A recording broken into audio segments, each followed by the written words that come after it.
Hi everyone, it's Friday already. I can't believe the week has gone by so quickly. I wanted to talk a little bit more about the mystery stamping event. I think something I didn't mention yesterday was the fact that you can do it straight from home. You will be doing this in your studio with your computer on, and you can follow along with the directions, and everyone's card will be totally different, but still a great card because I'll have the directions set for you. What I'll do is if you email me or you are already on my email list, I will be sending out an email for the mystery stamping event, probably Tuesday of not this week coming, but the following week. And what we'll do is I will give you a list of all the supplies. You can pick any stamps, any designer series paper, any coordinating ribbon and colors that you think will go with what you have. And then we make the card. I give you measurements to have pre-cut ahead of time. That's all you have to do. And then I give you step by step without showing you the card. That's the brave part on your part. And then you'll just put the card together. And it's always fun because people do things slightly different or they understand the directions differently. So I hope you'll join us, but let's get started with today's card, which is a fast card.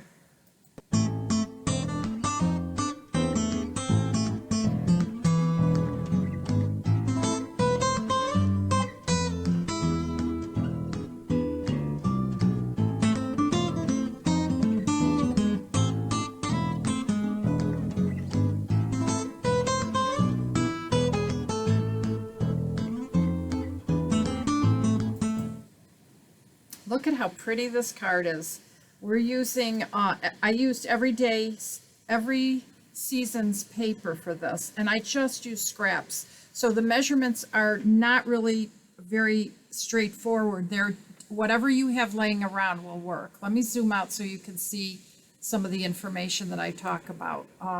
I always place all the information here, and I have assorted strips of DSP ranging from 1 to 2 inches. So this one's 2, this one is I think 1.5, and this might only be 3/4. It doesn't matter because the papers coordinate. As long as you're using coordinating designer series paper with cardstock, you're going to have a great card. And I just added a little bow and the card is made.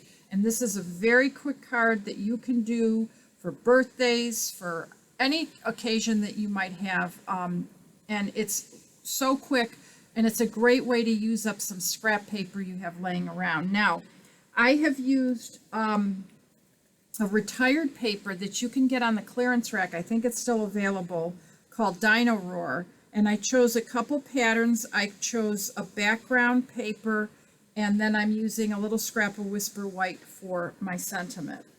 My sentiment comes right from Beautiful Autumn, and I think I picked Life is Better with You. So that's a great card for whatever you want.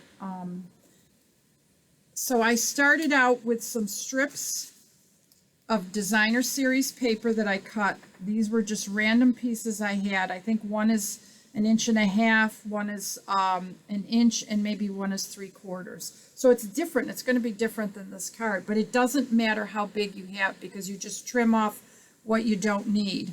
I'm starting with my base color, which is Flirty Flamingo, and I punched out a piece of that, so I have to make sure that this piece lines up over that, but it's going to get glued on here anyway, so it doesn't matter. In fact, let's do that first. I'm going to take my 8.5 by 11, 8.5 by 5.5 piece of cardstock that I scored at 4 1/4, and I almost tried to glue the inside of the card together. Need to pay attention to what I'm doing. It's going to go right here. Get that on there so that I already know that I have that secured. And I do want to be careful because that now is sticky, but when I glue down my ribbon, my designer series paper, that won't be a problem. I'm going to set this aside, and now we're going to deal with these. What we have to determine now is what sides we like, what patterning we like. Let's see how it looks like on the opposite. Oh, wow, that's so different. Look at how different that looks. That's probably better on another color cardstock because this really coordinates perfectly. So I'm going to stick with these three, and I am going to use my banner punch to cut some of my designer series paper.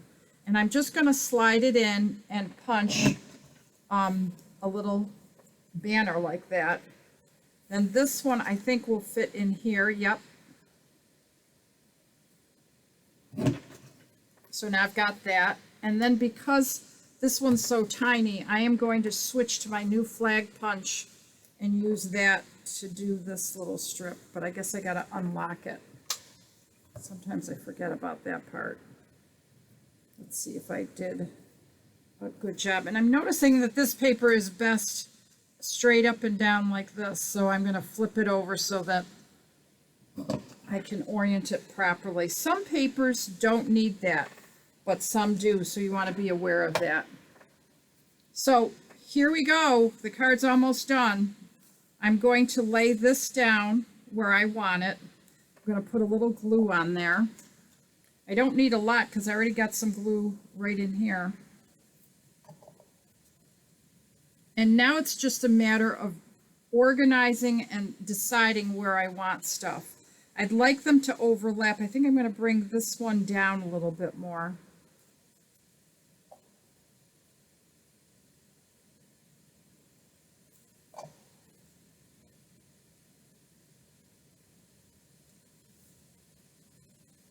Now on this one I did it slightly different, but it doesn't matter how you do it.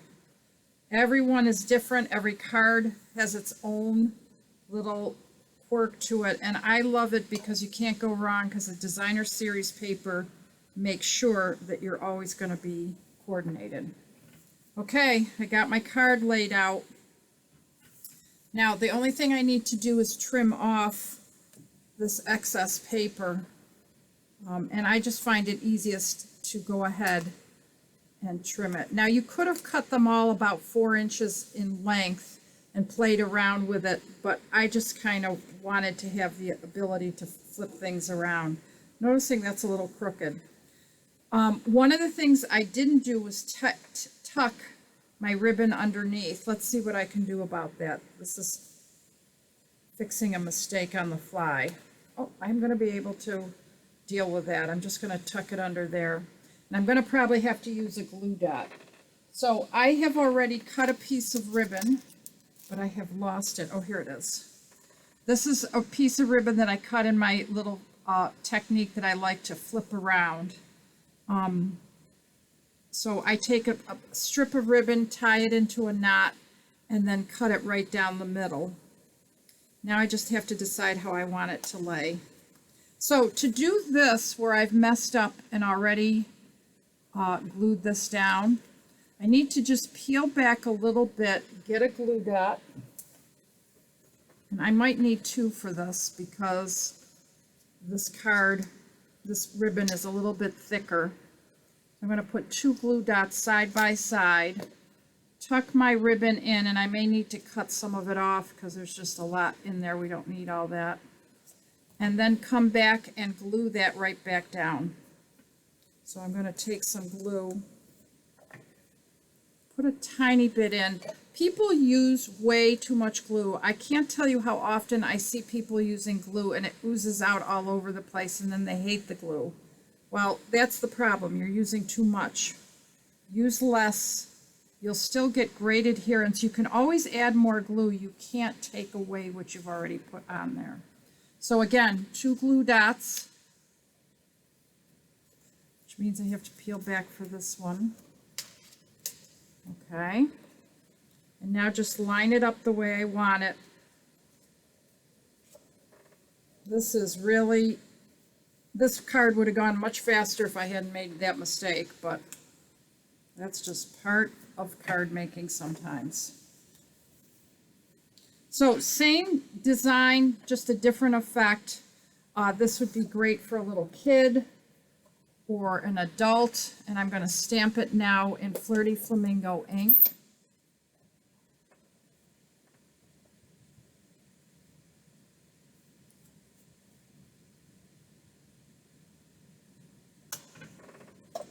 And then I'm just going to take my punch, slide it in, center it so that I can see what I got. That actually looks great with that punch. And I am going to take dimensionals and put 3 across the back.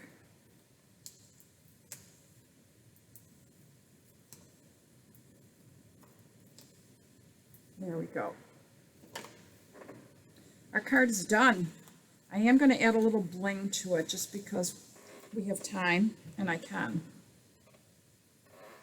Don't forget, if you're interested in the mystery stamping, I'm going to need your email address so I can send you information. So you either can send it to me via messaging, or you can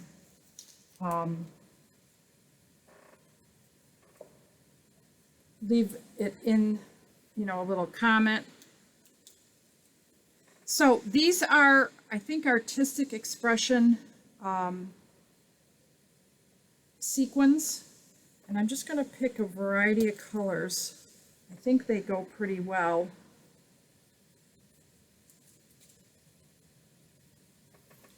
One more.